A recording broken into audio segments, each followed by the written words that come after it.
It's you've got him. You want Brock, you've got him.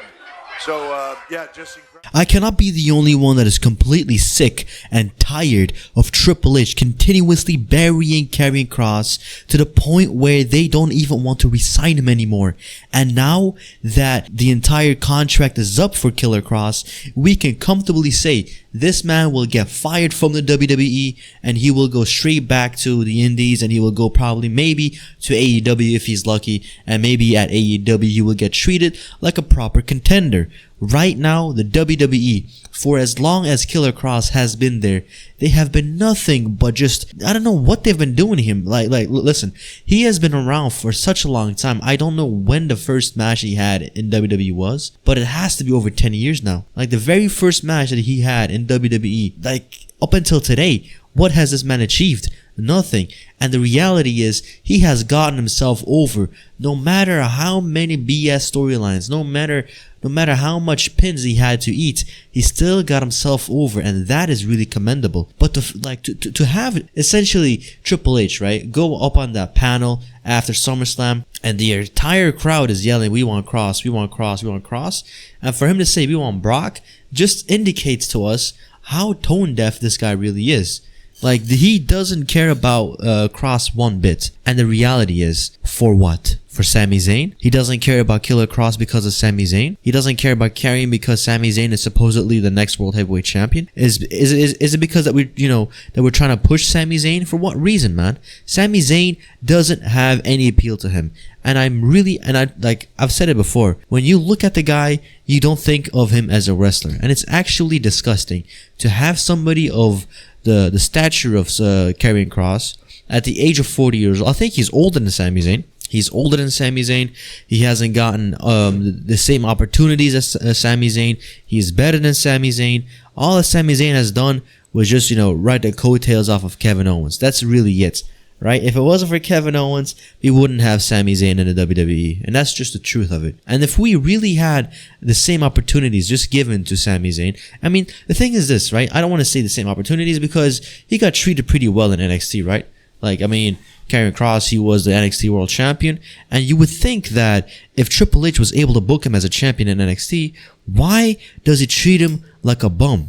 Why does he treat him like a bum on the main roster? I mean, look at the entire plotline this guy has had, okay? This entire year, he essentially went from like just cutting a few promos like here and there to having a feud with AJ Styles that, essentially came to a peak at WrestleMania. He costed AJ Styles' match at WrestleMania and he had him lose. And after that, he was nowhere to be seen anymore with AJ Styles. So after that feud essentially came to an end at WrestleMania, Karrion Kross went out of his way, and he just proceeded to chase after Sami Zayn. And you would think that after the entire We Want Kross push Kross narrative happened, and he became a #1 merch seller on the WWE shop, you would think that was enough to show that the WWE has a major player at their hands. And you would think that they would go into Night of Champions and they would have essentially Karrion Kross go in there and squash Sami Zayn, because that is what you need, alright? That is what you need to put over a new talent. But instead, what do we have? We have, I mean, honestly, he looked very dominant in that match, right? He was getting his way, he was winning, he was beating down Sami Zayn, and then all of a sudden, with one comeback, Sami Zayn hits one hell of a kick, rolls up for the pin, 1, 2, 3, and that's it. And I was genuinely stunned when I saw that. I was like, you gotta be kidding me, dude. Like, this guy has lost so many feuds. This guy has lost so many plot lines, storylines. He hasn't had anything that actually paid off for him. And we finally thought, going into Night of Champions, this was it. This was the crowning moment. But instead, we have Sammy Hogan go in there and bury Karrion Kross with one finisher, one roll-up, and that's it. 1, 2, 3. And then, when I genuinely lost all hope for Karrion Kross, was that Monday Night Raw match with Sami Zayn, where he essentially was able to beat Sami Zayn, who was injured because I think a week prior to that, he had a match with Braun Breaker, who he lost to, and in this match against Karrion Kross had to use a steel pipe to beat him. So this guy is not only injured, but Karrion Kross, you have to cheat to beat this guy, and Like, what does that say? At his weakest point, Karrion Kross cannot beat this, weakened version of Sami Zayn. And I'm sick and tired of Sami Zayn. I swear to God, this guy's not a world champion. I don't know what the appeal is here. I genuinely have just a big time not understanding what is going on here. Because right now, what do we have in the WWE? We have a whole lot of people that don't look like wrestlers. We have a whole lot of people that don't even lift weights. We have a whole lot of people that are overweight, flabby belly, and that don't look intimidating, who are like 5'10", 5'11", 6 footers that are not big wrestlers. And then you have somebody like Karrion Kross, who is great on the mic, who has a great presentation, who, he got a great entrance.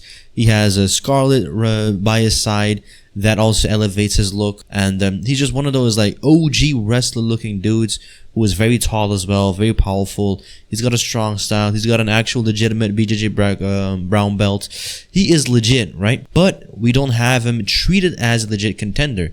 And that is what bothers me, It's like, why does Triple H have guys like Drew McIntyre lose to CM Punk in a Hell in a Cell out of all things? And I'm not against it, but to see somebody like Drew McIntyre get relegated to losing to CM Punk just to lose to Damian Priest, just to go in there and have a SummerSlam match with a damn musician and a YouTuber, for him to essentially get clowned on at Clash of the Castle against Roman Reigns. And then you have Randy Orton, who goes in there and he is also like in the best shape of his life, and he gets like downgraded into a celebrity match as well. So I just have this feeling that Triple H just does not want to book the traditional wrestler looking guys anymore. He wants to go in there and he wants to book the Joe Schmoes, man. He wants to book the average Joes into looking like a damn superhero.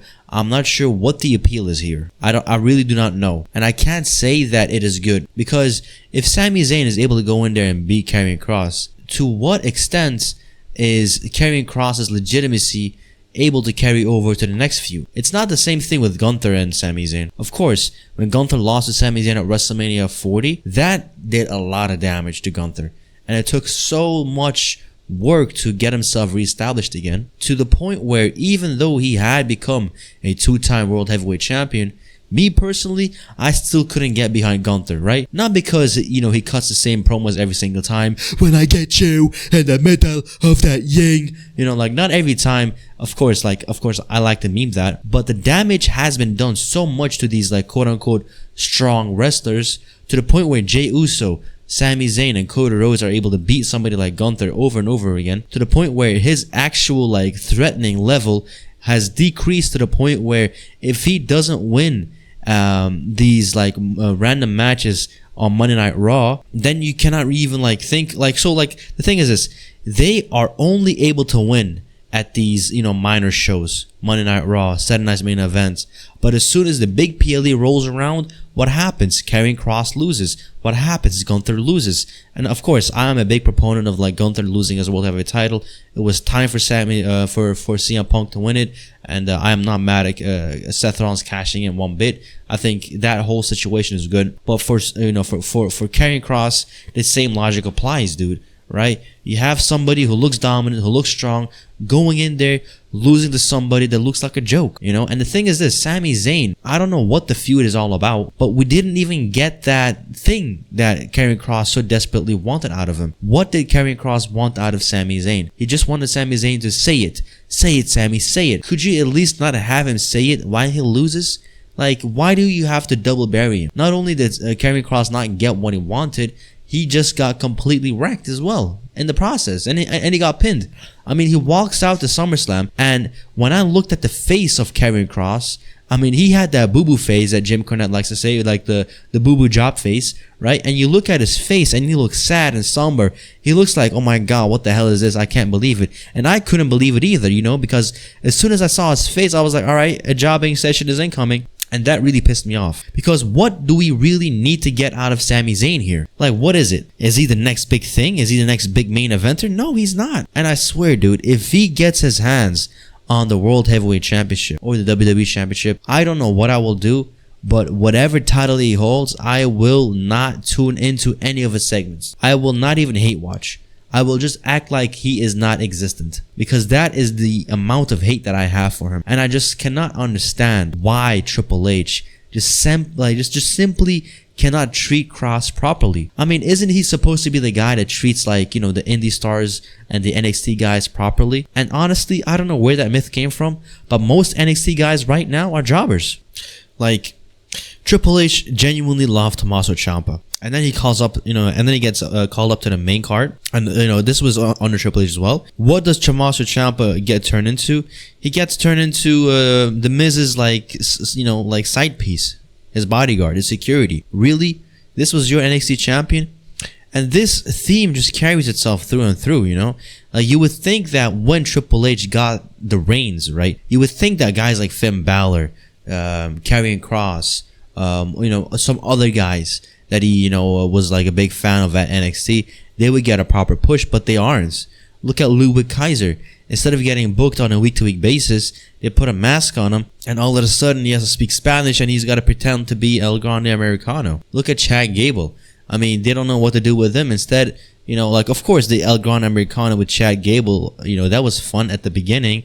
But now, like, as soon as there are, like, these, like, offsprings and, like, you know, rip-offs, the El Grande Americano gimmick has gotten rinsed and the people playing them aren't getting, like, over, right? Because when Chad Gable at the beginning was El Grande Americano, he, as Chad Gable himself, was winning. But now, with El Grande Americano taking over, I mean, Chad Gable himself is buried. He can't get over without playing El Grande Americano. And that is like booking yourself into a ditch. And that is exactly what's been happening with Sami Zayn and Karrion Kross, right? This entire feud, where did it lead to? What do we get out of it? Can we say that Sami Zayn is now better off beating Karrion Kross? Really? And like, the thing is this, Karrion Kross, he went out and like he cut a promo, right? He cut a interview. He said essentially, I have no creative control. I have no say in the matter. Whatever my character is, I cannot really change the minds of the people that write it. And essentially, I will have to take whatever they give me and try to make the best of it, right? This was an interview that he did not too long ago. And it just truly encapsulated everything that he said. He also went on Instagram and he said, you know, you can write history, but, you know, don't forget that people choose how to get people or whatever. Like, you know, the thing is, like, you know, he essentially said the fans pick the winner and, you know, essentially all of that, yada, yada, yada, right? So, like, this was just like a response to Triple H saying that, oh, yeah, you want Brock, you got him. But, like, you know, the crowd was saying we want Kross. So Killer Kross essentially just responded to Triple H and his like stupid little thing. And the thing is this, to what point can Karrion Kross keep doing this? Why does Karrion Kross have to go on Instagram? Why does he have to go on Twitter? Why does he have to keep on encouraging the fans to buy his merch and, you know, support him and be vocal, when honestly they just don't seem to care about Kross? And there are so many other wrestlers currently that aren't even on TV right now. I mean, where's Omos? I think Apollo Crews is still here. The Miz is like, you know, like he was back for like one segment a few weeks ago and now he's gone again. There are so many wrestlers not being booked one bit, and it's just a curse of the WWE right now, right? I feel like Triple H, he's just running in circles. He doesn't understand what he's doing anymore, because even everything that happened this year, right? Think about everything that happened, all right? We had Cody Rhodes, John Cena. We had John Cena turn heel to be able to take the title off of Cody Rhodes so he can go in there in WrestleMania as a heel and beat him and become the Never Seen 17. And the whole explanation as to why he turned heel made no sense either. And if you watched the episode of WWE Unreal, essentially the plan that The Rock had was to have Kevin Owens come in, screw over Cody Rhodes, and he was going to be the guy carrying the WWE Championship, right? He was going to be his corporate champ. But instead, the day of the Elimination Chamber, Triple H goes up to The Rock and he says, you know what? John Cena, he wants to turn heel. How about we swap out Kevin Owens for for John Cena? And The Rock says, I love it, all right?